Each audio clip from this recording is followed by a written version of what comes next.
pescador aí, ó. Bora. Vamos pegar assim. Ó. Nós de novo.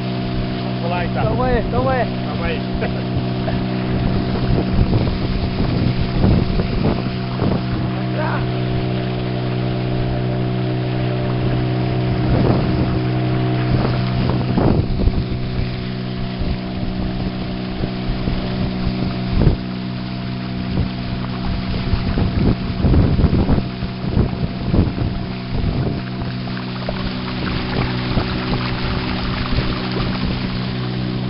Aí, ó.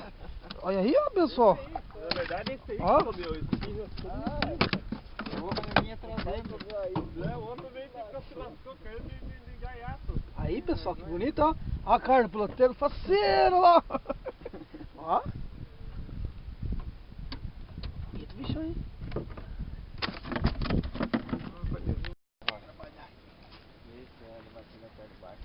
Ele vai pular.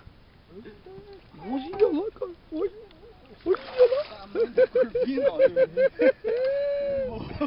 lá. Aí, Paulo. Aí, mano. Tirar foto disso? Tá, não, tá gravado, Paulo. Tá gravado, ó. Senhora. Aí, Flávio. Gravado aí. Olha o tamanho. Olha aí, ó. Colher essa aqui pra não enroscar, daí tira. Ei, Paulo. Tá no ar? Tá. Show de bola. Olha. Eu peguei isso aí no artificial, não. Aí, cara. Ai. Filmou, Theo. Só falta. Tirar um anzol dela aqui, daí você passa ela pra lá pra guardar. Aí, amarelinho. Então ela tem uma seringa na boca. Nas costas, hein? Babalante. Tá filmado, hein, Paulo? Opa, nem que gema. Bicha ronca trouxe, cara. É.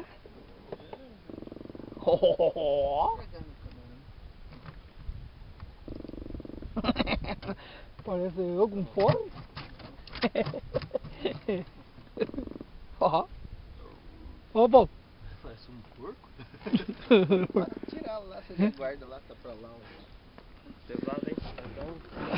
1,5 kg. Essa aí.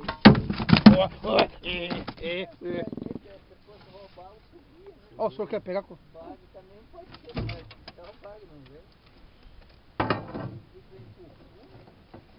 Aí, velho. Mas o que o deseja, não, ele vai já dar uma boa janta, né? Dá um cardinho. Olha a cara do pescador lá, pessoal, lá. É, parceiro, hein? Esse aí, ó. Aí, ó. Camarãozinho ovado. Aí, ó, viu? Show de bola, né, Flávio? Show de bola. Muito bom. Vamos aí. Vamos brigar mais. Tem mais, velho. Tá no ar.